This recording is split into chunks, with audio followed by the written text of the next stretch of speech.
غواړو چې د دغه مثلث مساحت چې په دغه ګراف کې ځای پر ځای سوی ده پیدا کړو.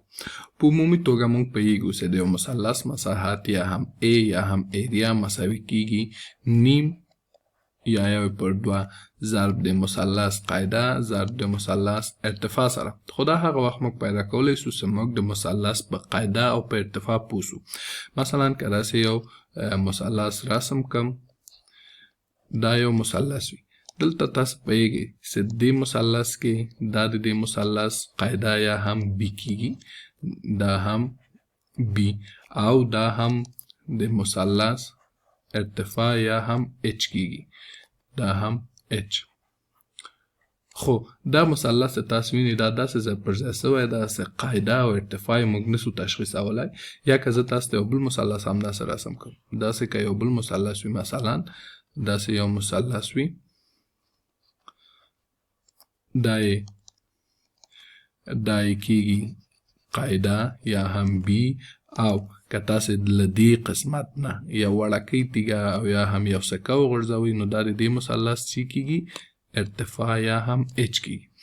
خو بیا تکراروم، دا مثلث داسې ځای پر ځای سوی ده چې قاعده او ارتفاع یې موږ نسو تشخیصولی. نو د ده د حلولو لپاره څو لارې دي. یوه لاره یې دا ده چې موږ دا مثلث په داسې مثلثونو ټوټه کړو یا داسې مثلثونو وویشو چې د هغه قاعده او ارتفاع موږ ته معلومه سي، بیا مساحتونه پیدا کړو او بیا د همغو مثلثونو مساحتونه جمع کړو، بیا د دې ټول مثلث مساحت راکړي. هغه څه راکړه، مثلا زه دلته دا دوه ټکي په نظر کې نیسم، دا مثلث په دوه مثلثو له همدې ټکو داسې بیلو، کیڼ خواته یو مثلث منځته راغی، ښی خواته هم بل مثلث. دلته چې تاسې وینئ د ښی خوا مثلث کې اصلا په دواړو مثلثو کې دا قاعده کیږي، دغه خط چې ما بیل کړی یا دا شین یا دا زیړ دا قاعده کې هم B کیږي، دا مساوي کیږي. اوس دا واحدونه شمیرم، 1 2 3 دا څو درې. همداسې که ارتفاع بیله کم، دلته له دې قسمت نه د دې مثلث ارتفاع، دا د دې مثلث ارتفاع وي یا هم H، نو دا به مساوي وي له 1 2 3 4 سره، دا کیږي 4.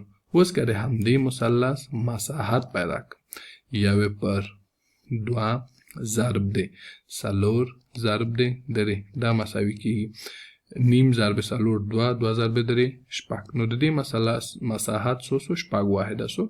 همداسې اوس که د دې مثلث مساحت پیدا کړم، قاعده خو معلومه ده 3، نو ارتفاع باید پیدا کړم. نو که داسې د دې مثلث ارتفاع سي تر دې ځای پورې، دا کیږي 1 2، دا 2 واحده، قاعده یې هم ده 3 واحده. نو که مساحت پیدا کړم، نیم یا 1/2 ضرب د 2 ضرب د 3، دا مساوي کیږي له 1/2 ضرب 2 1 ضرب 3 3. نو د دې مثلث مساحت سو 3 واحده او د دې مثلث مساحت سو شپږ واحده. نو د دې ټول مثلث مساحت مساوي کیږي له 100 سره، مساوي کیږي له 3 جمع شپږ مساوي کیږي له 9 سره. دا پیدا سو. دا یوه لاره وه. بله لاره هم لري چې زه غواړم هغه هم تاسو ته کار وکړم، نو زه باید دا ټول پاک کړم. ښه، اوس هغه بله لاره یې هم کار کوم. هغه لاره دا ده چې موږ دلته یو مستطیل رسم کړو چې دا مثلث هم پکې وي. مثلا زه دلته راځم، داسې یو مستطیل رسموم، داسې یو مستطیل رسمومه تر دې ځای پورې، ځکه د مثلث تر دې کونج پورې دا هم د مستطیل جګوالی، د مستطیل جګوالی تر دې قسمت پورې، دا هم د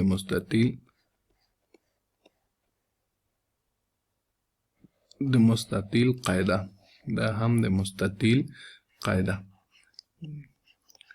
اوس خو مستطیل رسم سو، له دې لارې سره رقم حلو. دلته ګورئ چې درې نور قایم الزاویه مثلثونه منځته راغلل. موږ باید د دې مستطیل مساحت نه د دې درې قایم الزاویه مثلثونو مساحتونه پیدا کړو، بیا موږ ته د دې مثلث مساحت راکړي. ځکه دا تاسو ته رنګ کم، دا په زیړ رنګ درته رنګ کم، دا هم داسې په سور ته ورته رنګ کم، او دا هم داسې په شین رنګ کم.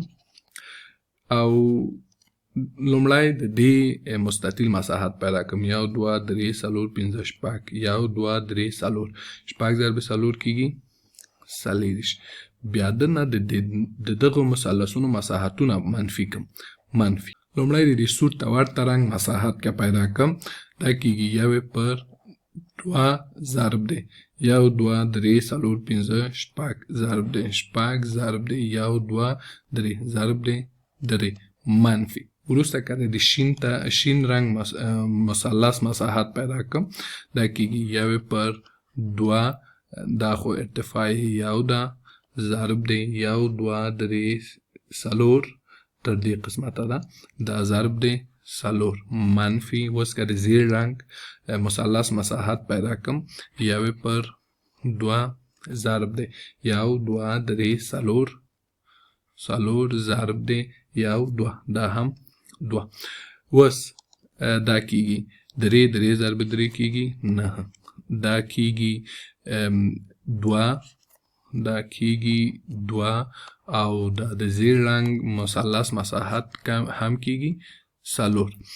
اوس 4 نه سه 9 لاړ سي 15 15 نه سه 2 لاړ سي 13 13 نه سه 4 لاړ سي مساوي کېږي له 9 سره. نو د دې مثلث مساحت یا هم A مساوي سوله 9 سره. تاسو ولله په مخکینۍ لارې مې هم حل که مساوي سوله 9 واحدو سره او په دې لارې سره مې هم حل که مساوي سوله 9 واحدو سره.